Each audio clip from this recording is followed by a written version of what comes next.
देवनाथ जी, जो हिस्ट्री है वो कहीं ना कहीं बताती है कि पश्चिम बंगाल की सरकार पर इस तरह के आरोप लगते रहे कि वहां वो अपनी कन्वीनियंस के हिसाब से जो उनको सूट करता है, सेलेक्टिविटी उनमें बहुत झलकती है, चाहे धर्म का मुद्दा हो चाहे आस्था का मुद्दा हो। देखिए गौरव जी, मैं 2-3 पॉइंट के ऊपर आपको आंसर देना चाहता हूँ। ममता बनर्जी 10 साल में जितना मंदिर है, आपका रिपोर्टर भी यहाँ पर है चैनल में रिपोर्टर में जानकारी ले लीजिए। कालीघाट से तारापीठ तक, सागर से पहाड़ तक जितना मंदिर, सब महात्मा मंदिर का संस्कार ममता बनर्जी ने किया है और उनका रिपोर्टर भी आंसर आपको दे देगा। और राम और भगवान राम को लेके जो यहाँ पर सियासत चल रहा है, जो हिंदू मुस्लिम कर रहा है, एक गलत है। और तीसरा दलितों के ऊपर नहीं, तो अगर जहां तक बंगाल की अगर बात है कि ममता बनर्जी बहुत सेक्युलर है, तो फिर रामधनु को बदलकर रंगधनु क्यों कर दिया गया? इंद्रधनुष को रामधनु कहते थे, उसको रंगधनु क्यों कर दिया? दलितों पर जो अत्याचार हो रहा है, वो धर्षण कर रहा है, वो जला दिया जा रहा है, उत्तर बिहार में जाके वो जानकारी चाहिए। और तीसरा लास्ट पॉइंट आपको जब आना हो, 25 प्रोजेक्ट के ऊपर सेंट्रल गवर्नमेंट ने ममता बनर्जी को सर्टिफिकेट दिया। ममता बनर्जी पूरे देश के अंदर सबसे अच्छा काम बंगाल में किया है। ये डेवलपमेंट के बारे में भाजपा ने एक शब्द नहीं कर रहा है, लेकिन थोड़ा लाइन आर्डर को लेके बात कर रहा है, वह ये राजनीति कर रहा है, वो सभा मिছিল मीटिंग कर रहा है, ठीक है, लेकिन डेवलपमेंट सर तो मौका कौन दे रहा है? मौका कौन दे रहा है? विपक्षी पार्टी को, बीजेपी को ये करने का मौका कौन दे रहा है? 4 दिन से कार्रवाई नहीं होगी मंदिर की तोड़फोड़ पर, तो बीजेपी तो सवाल उठाएगी। मैं रविशंकर के पास जाना चाहता हूँ। रविशंकर, इतना ही सब कुछ अच्छा हो रहा है तो फिर जय श्री राम के नारे लगाने पर ममता बनर्जी गाड़ी से उतरकर भड़क क्यों जाती हैं? रामधनु को बदलकर रंगधनु क्यों कर दिया जाता है? क्या ये नहीं सवाल उठते? और फिर दुर्गा पूजा में और हम दुर्गा को पूछते हैं, जय श्री राम के नारे क्यों लगाएं? दुर्गा पूजा के जुलूस को लेकर कितना वहां पर बीजेपी और टीएमसी में वार पलटवार हुआ था।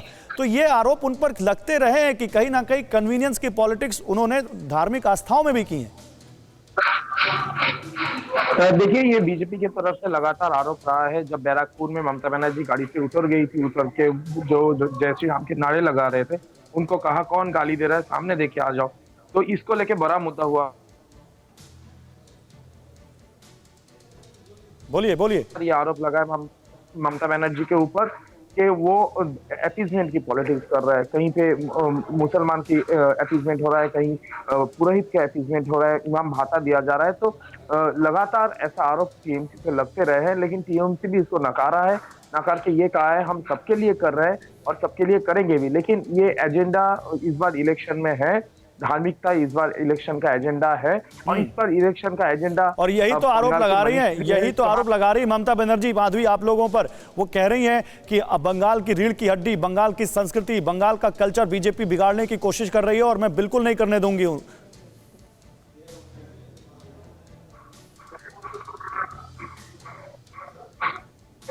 जी बिल्कुल, की जो संस्कृति है, नहीं, रविशंकर कहीं ना कहीं इन दोनों सरकारों ने भूल गए हैं।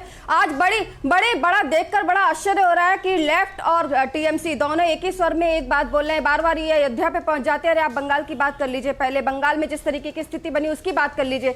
ये तो कोई आरोप की बात नहीं है ना। ये क्यों कह रही ममता बनर्जी? हुआ है कि किस तरीके से कांग्रेस को क्यों नहीं कह रही, वो सीपीएम को क्यों नहीं कह रही, वो बीजेपी को क्यों कह रही है कि आप लोग बंगाल के कल्चर से खिलवाड़ कर रहे हैं?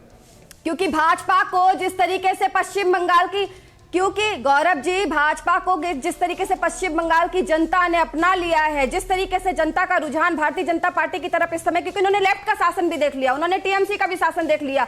34 सालों का शासन के बाद जो 10 सालों का शासन जो आया, उसमें तो लोग, जनता है यहाँ की त्राहीमाम कर रही है। ये स्थिति बन गई है कि आज अपने धर्म की, अपनी मंदिर की, राम का नाम लेने के लिए लड़ाई लड़ने लग रही है।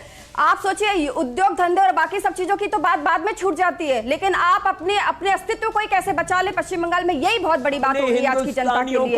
जवाब दीजिए सोनार बांग्ला, देवनाथ जी जवाब दीजिए। रविशंकर कुछ इनपुट दे रहे हैं, फिर आ रहा हूं आप लोगों के पास। रविशंकर बोलिए, क्या बोलना चाह रहे हैं?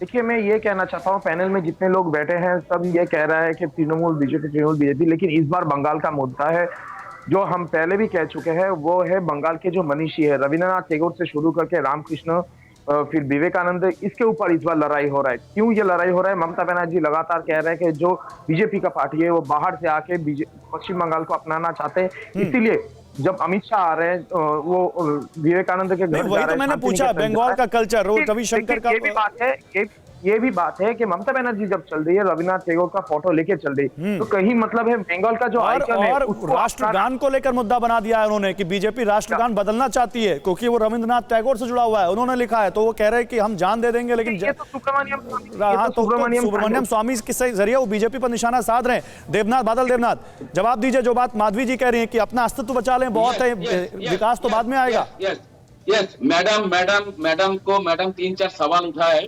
एक मैं मैडम को एक सवाल करना चाहता हूँ, सवाल बाद में आंसर दे दीजिएगा। विद्यासागर का मूर्ति कौन तोड़फोड़ किया है, पहले इसके सवाल। दूसरा, आपने सोनार बांग्ला का बात किया है। मैडम आप बताइए किसने तोड़फोड़ किया है, आप बता दीजिए ना, नाम बताइए। आपने भाजपा के किसी आदमी का नाम बताइए कि उन्होंने तोड़ा है। अरे जब भाजपा अपना शांति से बिल्कुल अपनी रैली निकाल रही तो भाजपा के लोग तोड़ेंगे क्या? अगर आपको पता है कि विद्यासागर का मूर्ति किसने तोड़ा था तो आप नाम बताइए ना भाजपा के किसी का आदमी का, आप प्रमाण तो दीजिए। आप गलत आरोप लगाएंगे तो क्या मैं आपको उत्तर नहीं दूंगी? आप गलत आरोप लगाएंगे तो क्या मैं उत्तर नहीं दूंगी? मैं आपकी बात सुनने के लिए बैठी हूँ यहाँ पर, मैं आपकी बात सुनने के लिए नहीं बैठी हूँ यहाँ पर। मुझे यहाँ जवाब देना है, आप जवाब दीजिए ना, अगर आपके पास है उत्तर तो आप जवाब दीजिए मुझे। आप मुझे जवाब दीजिए कि किसने तोड़ी है, आप बता दीजिए, आप नाम बताइए उसका। मैं आपकी बात सुनने के लिए नहीं बैठी हूँ यहाँ पर कि आप कुछ भी आरोप लगाएंगे और मैं चुपचाप सुनती रहूंगी। नहीं, बिल्कुल मत सुनिएगा माधवी, लेकिन मौका आएगा तब बोलिएगा। अभी दूसरे पैनलिस्ट को बोलने दीजिए, मैं आपके पास आऊंगा तब उस सवाल का जवाब दीजिएगा।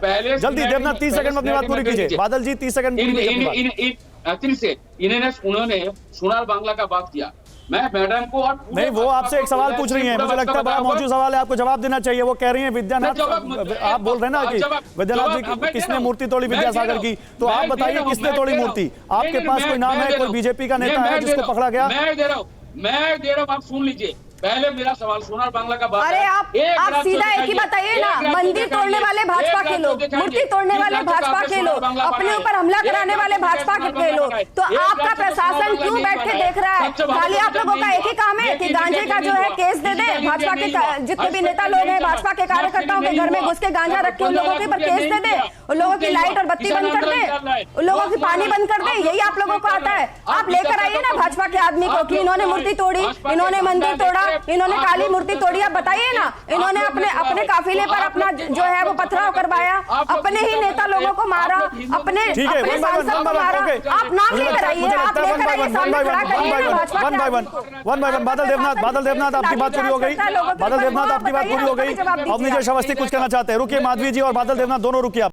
परवाह देश की, सोमवार से शुक्रवार रात 10 बजे TV9 भारतवर्ष पर।